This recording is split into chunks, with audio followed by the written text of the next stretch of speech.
कमीज पर जो खून लगा है लड़की का है, ये मैंने पता लगा लिया है। ये रही उसकी डीएनए रिपोर्ट। अब मैं आपसे सिर्फ ये जानना चाहता हूं कि ये जो लड़की मरी है ये कौन है और इसे किसने मारा? इसे आपने मारा? नहीं? या फिर इसे आपने मारा? नहीं? या फिर इसे तुमने मारा?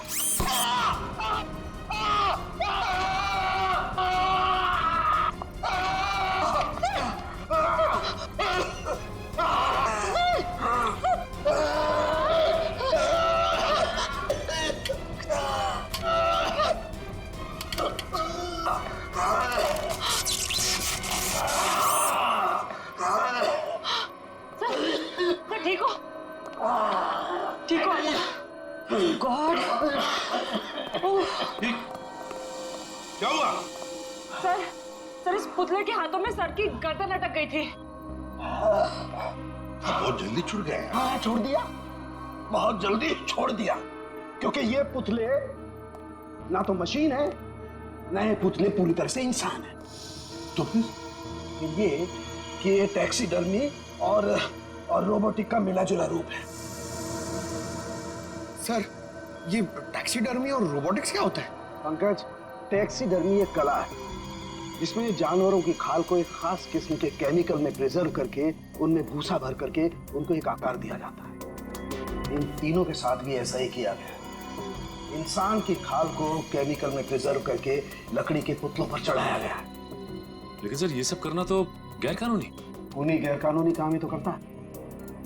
यार सालुंखे, ये इंसान तो नहीं है, फिर भी ये ताली कैसे बजाते हैं, हमला कैसे करते हैं? इन तीनों के दिमाग में एक मशीन फिट कर दी गई है।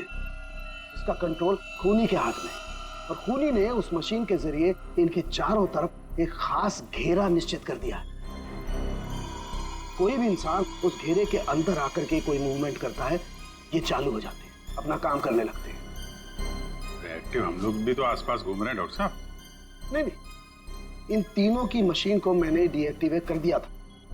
वहां उस पीछे वाले में कुछ गलती रह गई अब बॉस, और ये एक्टिविटी इनकी मेमोरी में पहले से फिट है।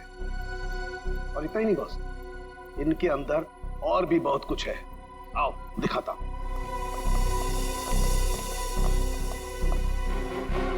ये देखो, लकड़ी का बुरादा, कॉटन और इसके ऊपर इंसान की चमड़ी।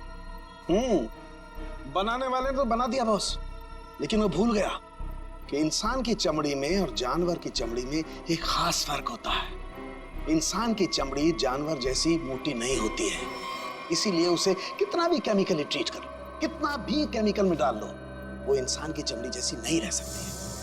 इसीलिए इनकी चमड़ी जो है जगह जगह से सिली हुई। फिर भी टिक नहीं रही है। और दूसरी बात, ये सारी चमड़ियां ज्यादा पुरानी नहीं है, बस कुछ ही दिन पहले इन्हें मारकर निकाला गया है। पर उस घर का तो कोना कोना छान मारा गया था, एक भी ऐसी लाश नहीं मिली जिसकी खाल उधेड़ दी गई हो। वो कहीं और बनाता है ये ह्यूमनॉइड, अपने घर पर नहीं। तीनों की कोई मिसिंग रिपोर्ट नहीं है, कोई आईडी वगैरह नहीं मिली। है कौन ये लोग? तारिका जी, ये जो कपड़े पहने थे इन लोगों ने, उनसे कुछ पता चला आपको? कुछ खास नहीं, तीनों के कपड़े से बस एक लेबल मिला है, किसी टीएल टेलर का लेबल है। TL Taylor?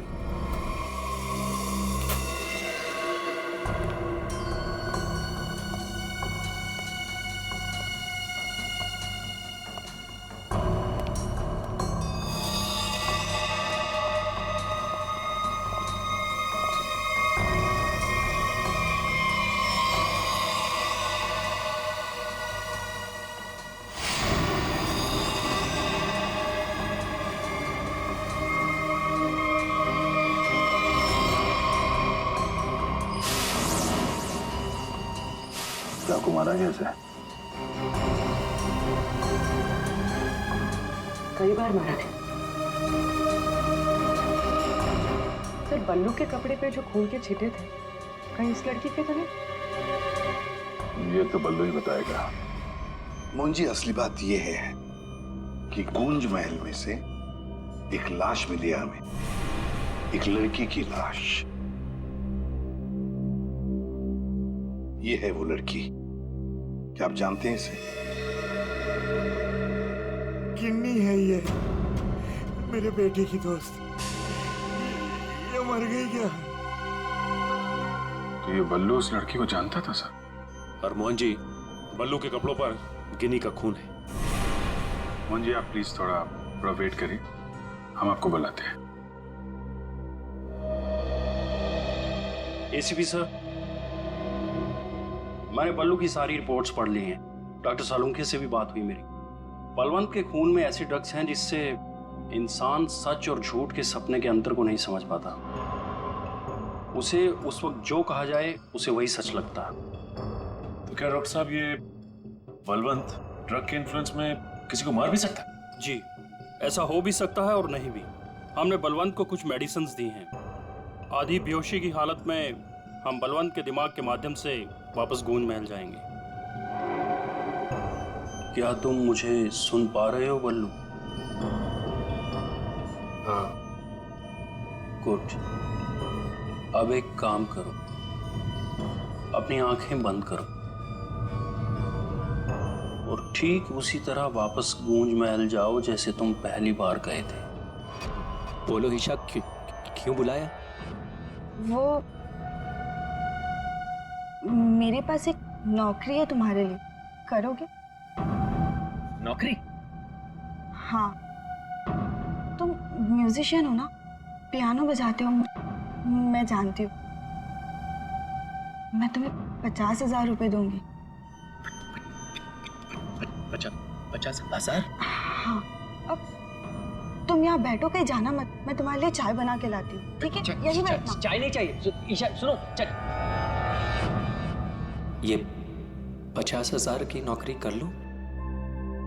कर लेता हूं, पैसे अच्छे हैं, उससे माँ का इलाज भी हो जाएगा। लेकिन ये ईशा मुझे कुछ बताने वाली थी, उससे कुछ बोल नहीं रही। पता नहीं क्या हुआ ऐसे, और ये घर भी थोड़ा सा अजीब लग रहा है। कहीं ईशा कोई मुसीबत में तो नहीं है?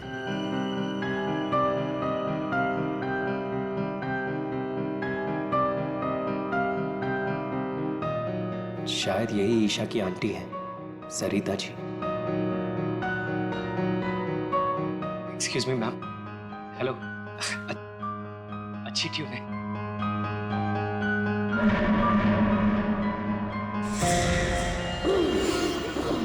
नहीं छोड़ूंगी। छोड़ो। छोड़ो। अरे बोलो। नहीं छोड़ूंगी। संभालो उसे, मार डालेगा वो डॉक्टर को। संभालिए आप इसे। नहीं छोड़ूंगी। बैठो। बल्लू, ये लड़की की आवाज में क्यों? डॉक्टर साहब, नहीं छोड़ूंगी। पकड़िए आप इसे। किसी को नहीं छोड़ूंगी।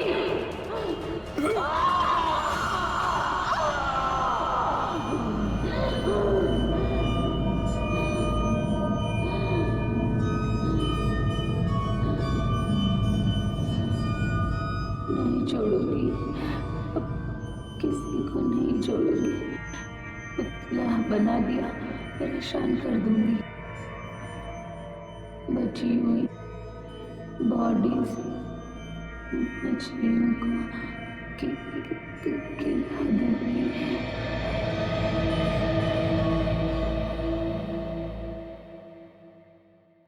डॉक्टर साहब, क्या हुआ क्या है इसे?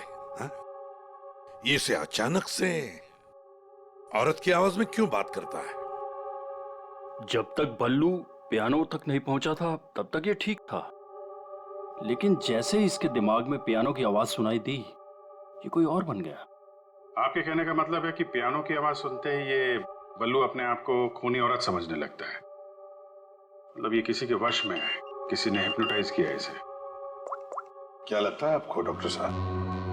हाँ, ये टेलर्स का पता चल गया सर, जिसने तीनों मानव मशीन के लिए कपड़े बनाए थे सर। अच्छा, टीएल टेलर्स।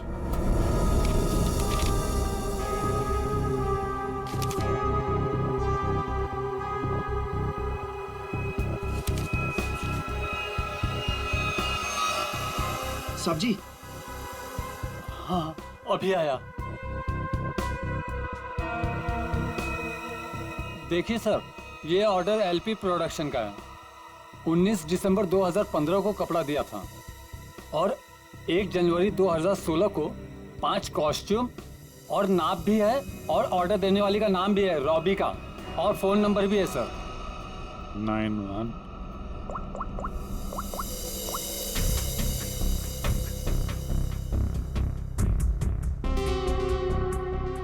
सर फोन बंद है। कोई बात नहीं, इस फोन की लास्ट लोकेशन ट्रेस करो और कुंडली निकालो इस रॉबिका की। सर हाँ सालुंखे साहब। अभिजीत, इन ह्यूमनॉइड्स में हमें भूसे के साथ साथ 2 और खास चीजें मिली हैं। एक तो एक खास कागज के टुकड़े, ऐसा कागज जिस पर न्यूज छपती है, अखबार में काम आने वाला कागज, और दूसरा समुद्र के नमक के कुछ अंश। Thank you very much Salunkhe साहब। क्या हो सर?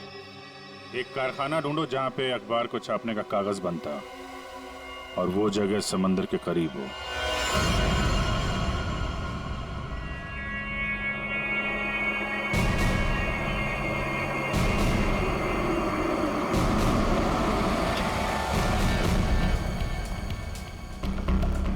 समंदर के किनारे पेपर मिल,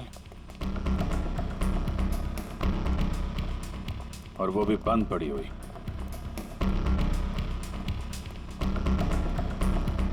सर यहाँ पे ये पेपर और ये पेड़ की छाल और वहां पर कपड़े, यहाँ तो वो हर वो चीज मौजूद है जो मानव मशीन के अंदर भरी गई है। सर हो सकता है उस क्रिमिनल के काम करने की जगह यही हो जहां वो पुतले बनाता था। क्या पता वो अभी भी कहीं आसपास ही हो। मगर वो जगह कहाँ है? यहाँ तो सिर्फ पुतले में भरने का सामान है ना। वो टैक्सी डमी की जगह और वो रोबोट बनाने की जगह, वो कहाँ है? पुतलों में भरने का सामान।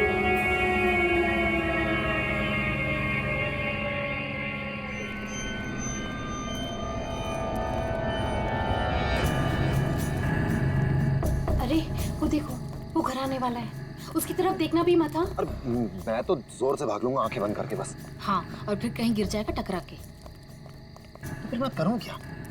जब भी उस घर की तरफ देखो तो वही एक अजीब सी परछाई डांस करती हुई। चलो चलो। अरे वो देखो, 2 दिन से वो आदमी एक ही जगह पर खड़ा है।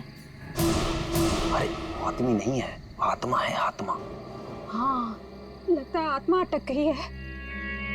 लेकिन ये है कौन? ये यहाँ तो वो बुढ़िया रहती थी, वो आजकल दिखाई नहीं देती। शायद मर गई है या कहीं गायब हो गई है। अरे तो फिर यार रह कौन रहा है? उसकी तो एक भतीजी भी थी। अरे हाँ, दोनों यही रहती थी। अब दोनों की दोनों गायब है, लेकिन कहाँ? पकड़ो यार, आज मैं देख के ही आता हूँ क्या है। क्या? आ रहा हूँ। समर प्लीज पकड़ जाए क्या? समर अरे रुको ना, मैं आ रहा हूँ। प्लीज रुको, मैं आ रहा हूँ। ओके क्या कर रहा है तू? इसको ना कुछ ज्यादा हीरो बनने की आदत है। समर प्लीज मत जाओ। समर समर समर समर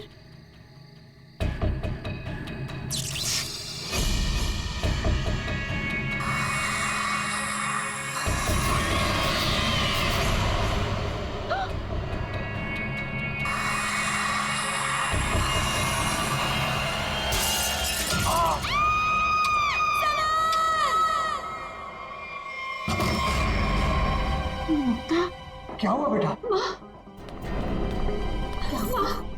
हमने वो गूंज महल वाला रास्ता पकड़ा था और वो बेवकूफ समर वो महल के अंदर चला गया था। अरे पर तुम लोग उस रास्ते गए क्यों? बेटा सबर तो ठीक है ना माँ? किसी ने अंदर से उस पे फूलदान फेंक कर मारा। हम लोग भागकर वहां से आ गए।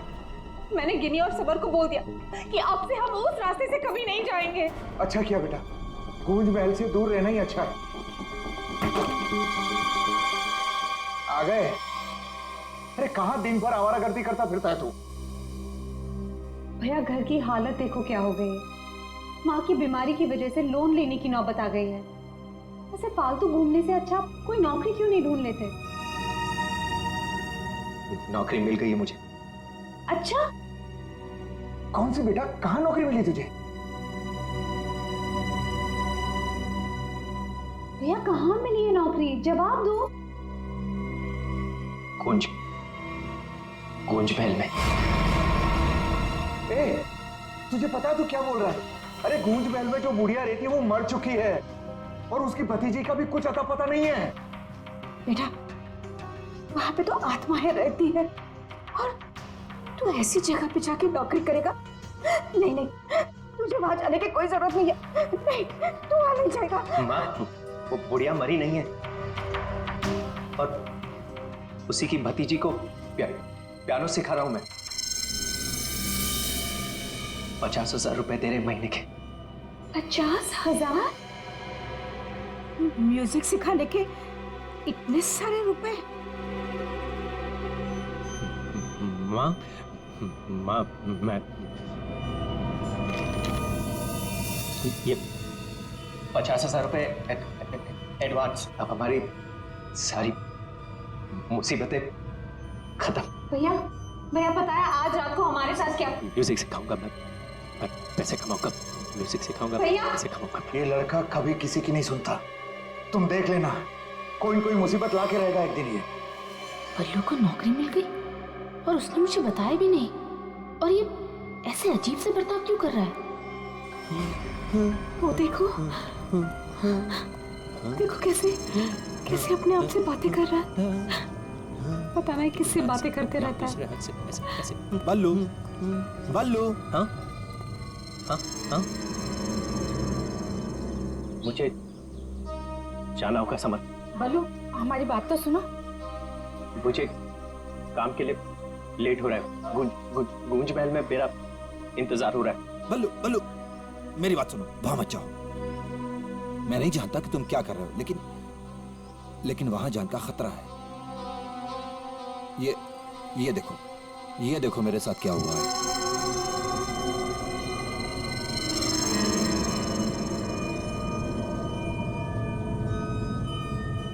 क्या हुआ? कल गूंज महल में एक औरत ने मुझ पर हमला किया। नहीं, ऐसा नहीं हो सकता। वहां तो सरिता आंटी और उनकी भतीजी ईशा रहती है। वो बहुत अच्छे लोग हैं, ऐसा नहीं कर सकते। मुझे लेट हो रहा है, मुझे जाना होगा। अरे भैया मत जाओ, वहाँ खतरा है भैया।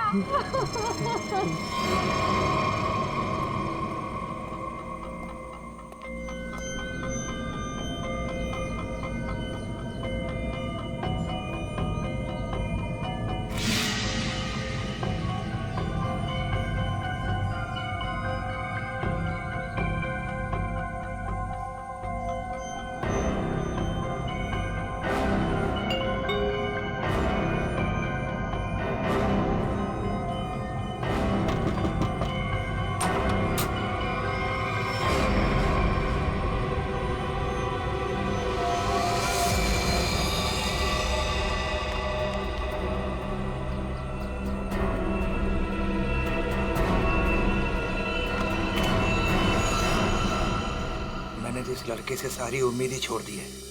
पता नहीं कैसी नौकरी है भी या नहीं। देख मेरा बेटा आया होगा, देख तो।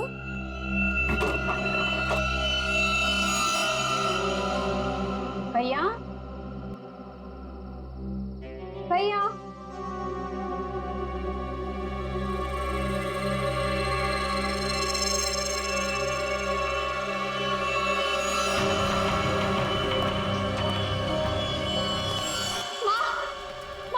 बल्लू का टिफिन छोड़कर चला गया। बल्लू को कुछ हुआ तो नहीं ना? क्या हुआ? ये क्या है? कौन? अरे कौन जल्दी बोलो।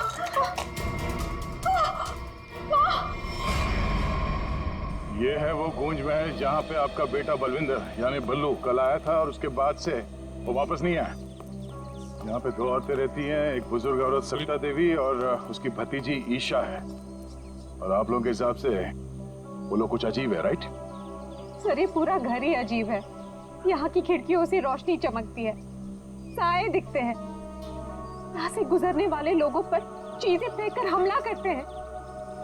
पता नहीं मेरा भाई कैसे फंस गया यहाँ। बल्लू यहाँ नौकरी करता था? जी हाँ, और इसी घर से मेरे बेटे का खाने का डिब्बा वापस आया था, खून से भरा। और सर, जब पता लगाने के लिए मैं अपने दोस्तों के साथ यहाँ आई थी तो हमने दरवाजा खटखटाया, आवाजें लगाई, डोरबेल बजाया, लेकिन किसी ने जवाब नहीं दिया। सर, यहाँ मेरे बेटे के साथ जरूर कुछ हुआ है। उन लोगों ने जरूर कुछ किया है सर। प्लीज मेरे बेटे को बचा लीजिए।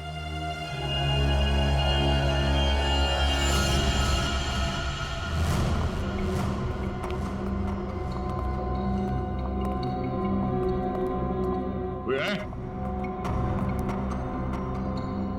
क्या तो कोई दिख नहीं रहा? आत्मा कहाँ दिखाई देती है सर, सीधी अटैक करती है। सर, यहाँ पर बल्लू, सरिता और ईशा, इनमें से कोई होना ही चाहिए। सरिता जी हैं भी या नहीं, किसी को कुछ नहीं पता सर। लोग तो यहाँ तक कह रहे हैं कि सरिता जी की मौत हो चुकी है। यहाँ हुआ तो है कुछ।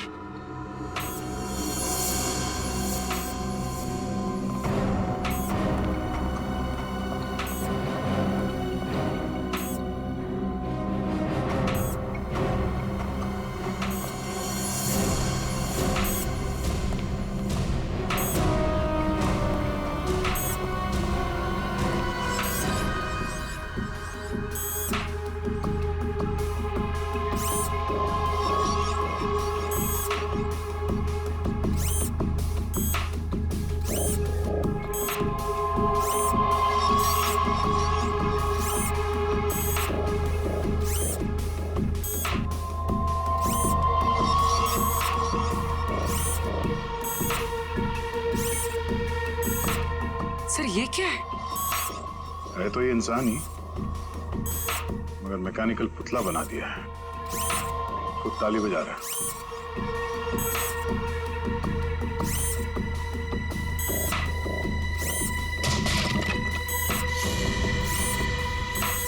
निखिल, नजर रखो इस पे, हम लोग देखते हैं।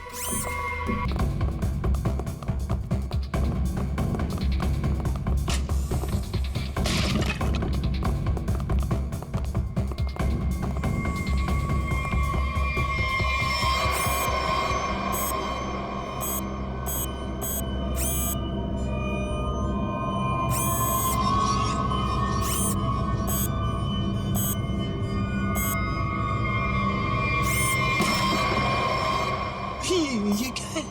ये तो रोबोट जैसा कुछ है। इसके एक्शंस और मूवमेंट्स देखो, कितने मैकेनिकल है।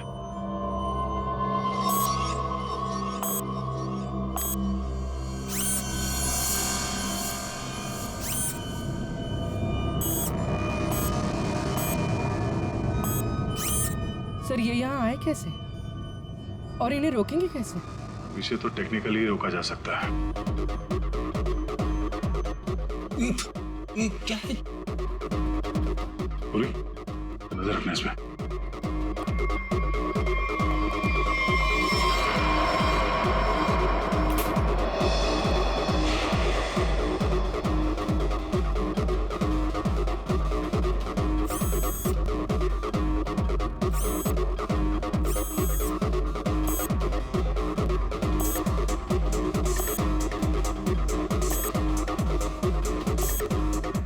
तीन यंत्र मानो, सब लोग अपने मूवमेंट्स ऐसे ही दोहरा रहे हैं।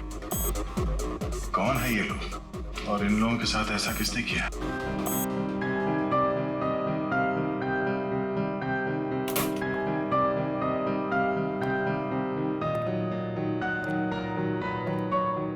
बलवंत,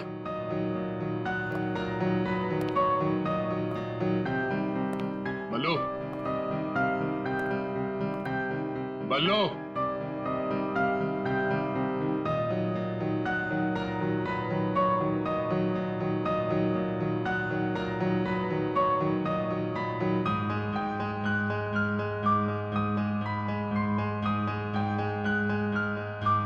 बात नहीं करनी।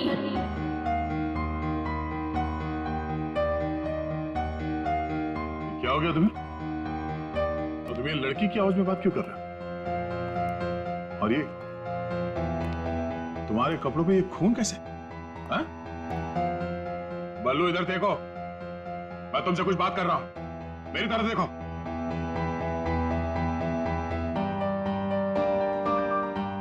मैंने कहा ना, बात नहीं करनी। पियानो बजाते वक्त मैं किसी से बात नहीं करती। मुझे गुस्सा आता है और फिर मैं सबको मार देती हूँ, मार देती हूँ।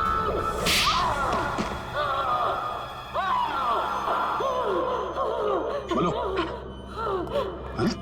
बोलो। एक्सक्यूज मी, कौन हो तुम?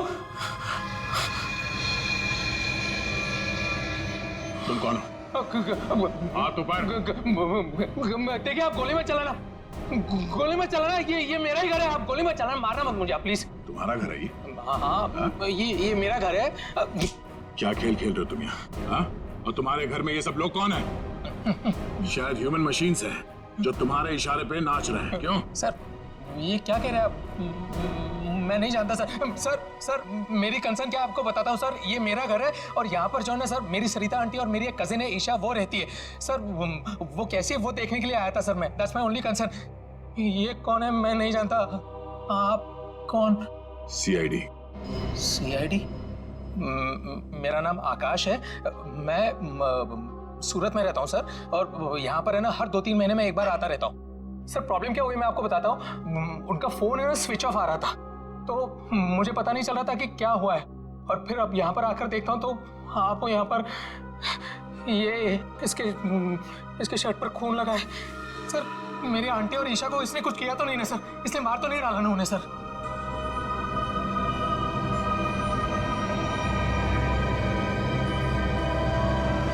बल्लू, बल्लू तुम सुन रहे हो? मैं तुमसे बात कर रहा हूं।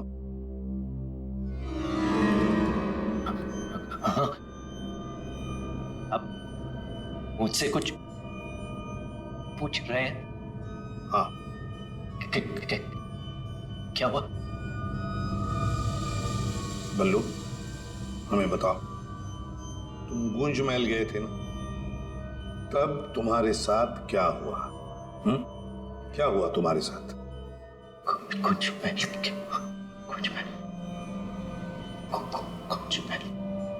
तुम ईशा को म्यूजिक सिखाने गए थे ना वहां पे? वहां पे क्या हुआ था? सरिता और ईशा कहाँ हैं? सर मुझे समझ नहीं आ रहा है कि आप लोग इसे इतना प्यार से क्यों पूछ रहे हैं। He's a criminal। सर इसी ने मेरी आंटी और ईशा को कुछ किया है, और वहां पर आपको जो इंसानी पुतले मिले थे ना, सब इसी का किया था। शक तुम्हारे ऊपर भी है। तुम्हारे घर में मौत का खेल चल रहा था और तुम्हें मालूम तक नहीं।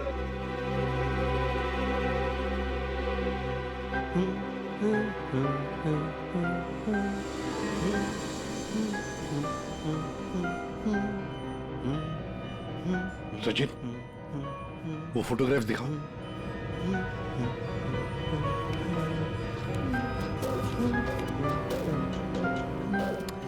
इन तस्वीरों को ध्यान से देखो, बताओ कौन है ये लोग और इनका ये हाल किसने किया? ये सब लोग जिंदा है। ये लोग तुम्हें जिंदा लग रहे हैं? हाँ, जिंदा। मुझे बताया गया था कि ये रिश्तेदार हैं और म्यूजिक सुन रहे हैं। ये झूठ बोल रहा है सर, इनमें से कोई मेरा रिश्तेदार नहीं है। सर ये ड्रामा कर रहा है, सबको मार दिया और अब क्या बकवास कर रही है? तुम्हें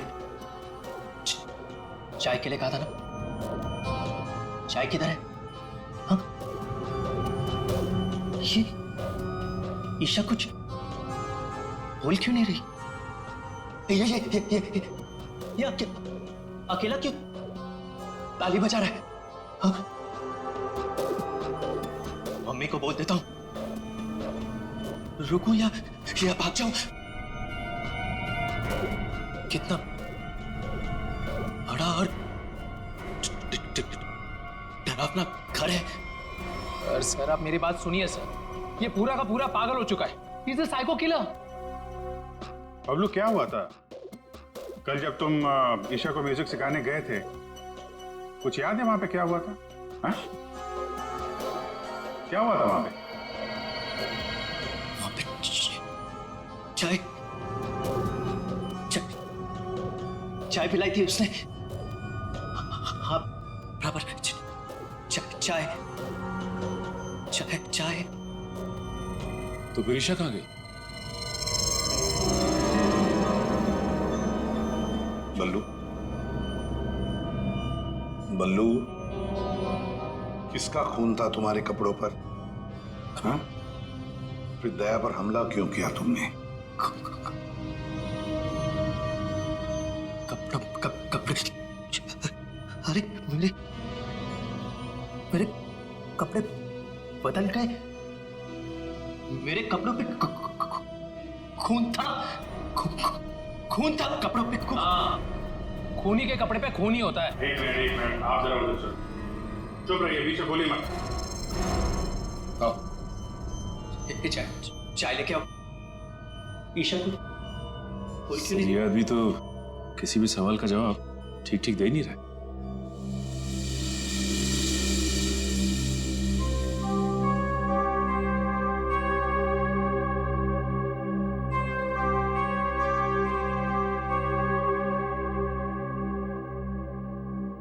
अभिजीत, जहां पे ह्यूमन मशीन बनाई जा रही है,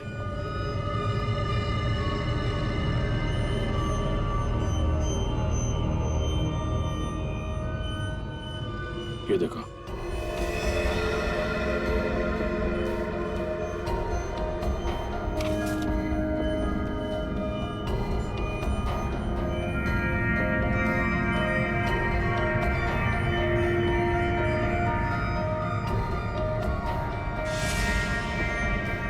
पूरा मैकेनिज्म है यहाँ पे।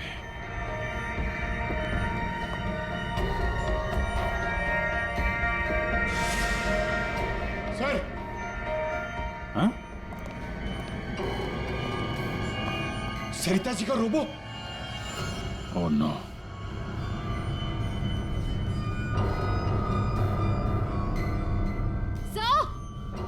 सर जल्दी आइए। सर, ईशा, सर खूनी ने इसका सारा खून निकाल दिया। इसकी सांसें भी बहुत धीमी चल रही हैं। इसको हॉस्पिटल लेके चलो जल्दी। एम्बुलेंस को फोन करो। हेलो, सरिता को तो उसने रोबोट बना दिया। अब इसका भी वो हल करने वाला था। सर, रोबिका की लोकेशन का पता चल गया। आज तो हद हो गई। कब से वैनिटी में इंतजार कर रही हूँ। कोई मुझे सीन समझाएगा या फिर मैं पैकअप अनाउंस कर दूं। काजल, काजल, कहाँ हो तुम? नहीं चाहिए मुझे। काजल! सॉरी रोबिका मैडम, एक्चुअली वो स्क्रिप्ट में थोड़ा सा चेंज हुआ है। व्हाट? सीन में चेंज हुआ है? लास्ट मिनट में डायलॉग्स कैसे याद करूंगी? एनीवे, स्क्रिप्ट दो। मैम, एक्चुअली जो सीन होने वाला है ना, वो स्क्रिप्ट आपके को स्टार के पास है। How can you do this? तुमने स्क्रिप्ट मुझसे पहले को स्टार को दे दी। तुम जानती हो ना मैं कौन हूँ। शो क्विट कर दूंगी 1 मिनट में। टीआरपी नीचे और शो बंद। बोलो, क्विट करूं? एनीवे, कहाँ है वो को स्टार? मैम, वहाँ आपका नया को स्टार आपका वेट कर रहा है। ओके, अभी मजा चखाती हूँ उसको।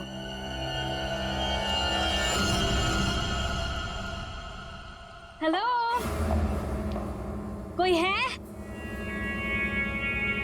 यहाँ तो कोई नजर नहीं आ रहा।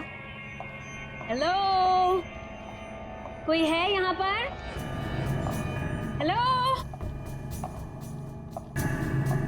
हेलो, कोई है? पता नहीं ये काजल भी ना यहाँ क्यों भेज दिया मुझे।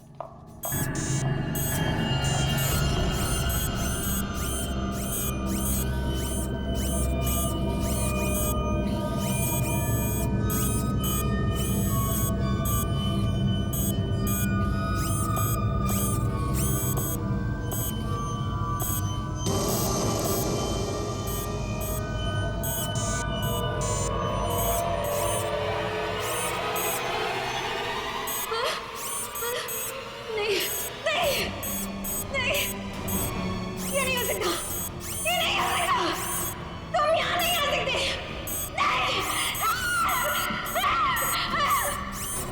Hello miss Rubika.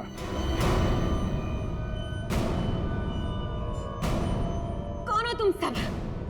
और ये सब नाटक क्या है? हमें छोड़िए, आप ये बताइए कि आपने ऐसा क्यों कहा कि ये यहाँ नहीं आ सकते? आप जानती हैं ना? वो मैं डर गई थी, इसीलिए मेरे मुंह से कुछ भी निकल गया। सच बोलिए, सीआईडी से हम लोग। सीआईडी? जी हाँ। इन मशीनी मानव के पीछे क्या कहानी है? कौन है वो 3 लोग जिन्हें तुमने इस हालत में पहुंचा दिया? ईशा और सरिता के साथ क्यों किया तुमने ऐसा? मैं सामने जरूर हूं, लेकिन इसके पीछे दिमाग किसी और का है। किसका है? लेकिन सर, आपने हम सबको यहाँ क्यों बुलाया? हाँ सर, मेरी समझ में ये नहीं आ रहा है कि आप लोग किस किस को पकड़ेंगे। कभी बल्लू पर शक, कभी हम लोगों से पूछताछ। आखिर आप लोग चाहते क्या है ना?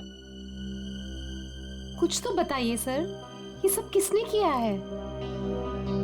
सारे सवालों का जवाब मिल जाएगा, लेकिन यहाँ आप लोगों को बुलाया है एक कहानी सुनाने के लिए। कहानी? जी हाँ, कहानी। कहानी एक इंसान की, जिसका दिमाग बड़ा शातिर था। उसके दिमाग में एक प्लान पल रहा था, लोगों को मारना, फिर रोबोटिक्स और टैक्सीडर्मी के जरिए उन्हें वापस जिंदा करना। और ऐसे में वो मिला एक खूबसूरत लड़की से, जिसकी एक बेरहम आंटी थी जो उसे बहुत तंग कर रही थी। उस लड़के के दिमाग में एक आइडिया आया। उसने उन दोनों को एक बहुत बड़े कोठी में शिफ्ट करवा दिया।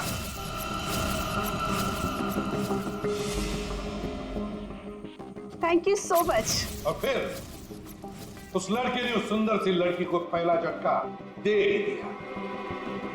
उसने उस लड़की की आंटी को मार डाला, इसी घर में। इस तरह लड़की की आंटी बन गई इस लड़के का पहला कामयाब आविष्कार। उसके बाद में उसने कुछ लोगों को और भी अपने एक्सपेरिमेंट का निशाना बना दिया। और हैरानी की बात यह है कि वो सब उसके वो दोस्त और कलीग्स थे जो उसके साथ विदेश में काम करते थे। अब हुआ ये कि ये लड़की इस लड़के से बहुत डरने लगी, और फिर उससे बचने के लिए उसने अपने और एक दोस्त की मदद मांगी। ऐसे रो मत, मैं हेल्प करूंगा तुम्हारी। तुम बताओ क्या करना। और जब खूनी को ये बात पता चली तो बहुत भड़क गया। प्लीज मुझे मत मारो, मुझे छोड़ दो प्लीज। उसने उस लड़की को कैद कर लिया और उसके दोस्त को बेवकूफ बनाया।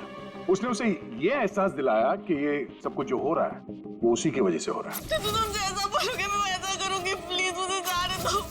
और उस बेचारी लड़की ने अपने मददगार दोस्त के चाय में ड्रग मिलाकर उसे हिप्नोटाइज करना शुरू कर दिया।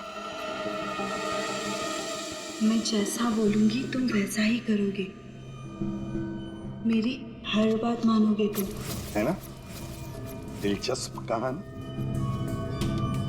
सर ये कहानी तो इस घर की और बल्लू की है।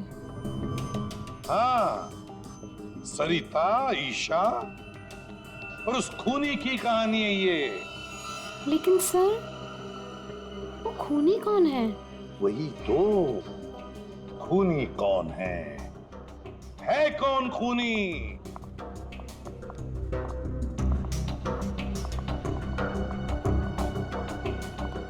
कहां फंसा दिया तुमने मुझे?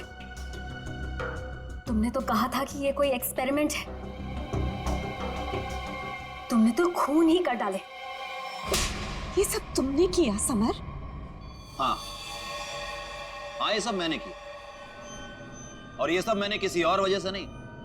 ये सब मैंने सिर्फ इसलिए किया क्योंकि मैं चाहता हूं कि साइंस की दुनिया में मेरा नाम सुनहरे अक्षरों में लिखा जाए, और कि मेरे इतने बड़े एक्सपेरिमेंट को वो लड़की, वो ईशा बर्बाद कर देना चाहती थी। और और इसके लिए उसने उस बल्लू से मदद भी मांगी। और तुमने बल्लू के चाय में वो ड्रग मिलाकर उसके दिमाग में ये बात बिठा दी कि वो एक औरत है और उसे लोगों को मारना है, और उसके लिए ट्रिगर थी पियानो की वो धुन। बल्लू को लगभग मेरा पूरा राज पता चल चुका था, ठीक है, और गिन्नी को पड़ी हुई थी बल्लू को बचाने की। तो अपने एक्सपेरिमेंट को बचाने के लिए मुझे को दोनों को मारना ही था। और आप बताइए, अब जो लोग मर चुके हैं उनका असली कातिल भी तो चाहिए ना लोगों को। बस इसीलिए मैंने बल्लू को फंसा दिया और गिन्नी को मार दिया। साइंस की दुनिया में अपना नाम सुनहरे अक्षरों में देखना चाहते थे तुम। दिमाग तो था, है, पर क्या करें, विकृत है, विकृत। अपने इस घटिया एक्सपेरिमेंट के लिए न जाने कितने मासूम लोगों की जानें ली तुमने। तुम्हें जीने का कोई हक ही नहीं है।